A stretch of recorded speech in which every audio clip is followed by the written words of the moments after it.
wolf discovered a complete human skin. Then it forced its way in through the neck. Next, the human skin's limbs were gradually stretched open. The furry wolf's snout emerged from the human mouth. The scene looked particularly eerie. Even more shocking, the wolf wore the human skin perfectly. It fit astonishingly well. Just then a passerby walked past him.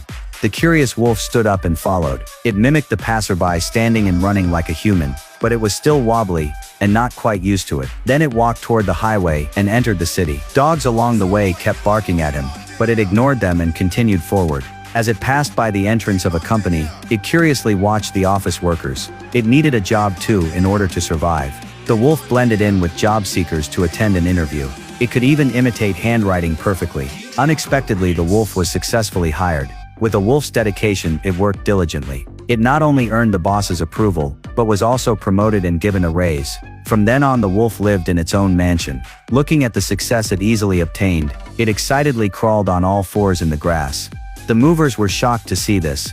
To avoid revealing its identity as a wolf, it stood up and motioned for them to continue. Though confused, the workers didn't question it further. The wolf looked toward the distant forest.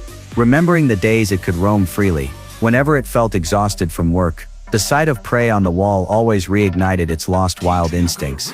Time slowly passed by. The wolf eventually married a beautiful wife, but the lavish cooked food before it didn't stir its appetite, and the puppy in his wife's arms actually awakened its craving for raw meat. So the next day it went to a pet store and bought a kitten, then hid the kitten in the garage. It excitedly pulled the kitten out, looking at the fresh meat just as it was about to feast.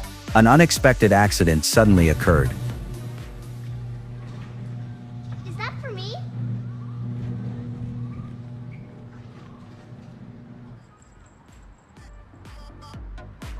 He knows he absolutely cannot reveal his true identity in front of her. Years of repression make him restless and uneasy. The paintings on the wall and the stapler on the desk all seem to awaken his primitive urges.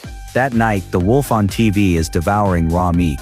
So is the fresh food in his daughter's arms. He tells his wife that he can no longer suppress his desires, but his wife doesn't understand what he really means. The wolf's wild nature is completely out of control. At the company's morning meeting the next day, the wolf begins to hallucinate. Images of feeding in documents and slides push his bloodlust past the breaking point.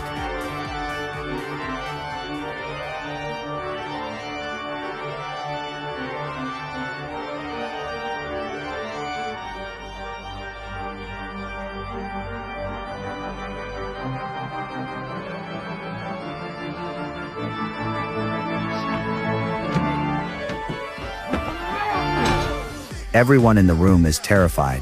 The wolf finally reveals his furry jaws. Only then do his co-workers realize he is a wolf wearing human skin. Once exposed, the wolf is chased by a furious crowd. He runs in fear back to his own home. But his appearance frightens his wife and daughter. He sheds his human skin and shows his true form, hoping for their understanding and support. Instead, his wife still forces him out of the house. With no other choice, he runs away. The humans continue chasing him relentlessly. He keeps running until he reaches the exit of the forest he once lived in, hoping to return to his old home. But it has already been turned into human housing. The wolf stands frozen in the middle of the road and is run over by an oncoming car. People gather briefly, then scatter without a second glance. Soon 2 cleaners arrive, stuff his body into a plastic bag, and dump him into a ditch like trash. This is an award-winning absurd short film. In a way, human nature and wolf nature are no different. When the wolf hides who he is, he gains success and love. The moment he makes a mistake, he is abandoned by everyone. Even in death, no one ever understands him.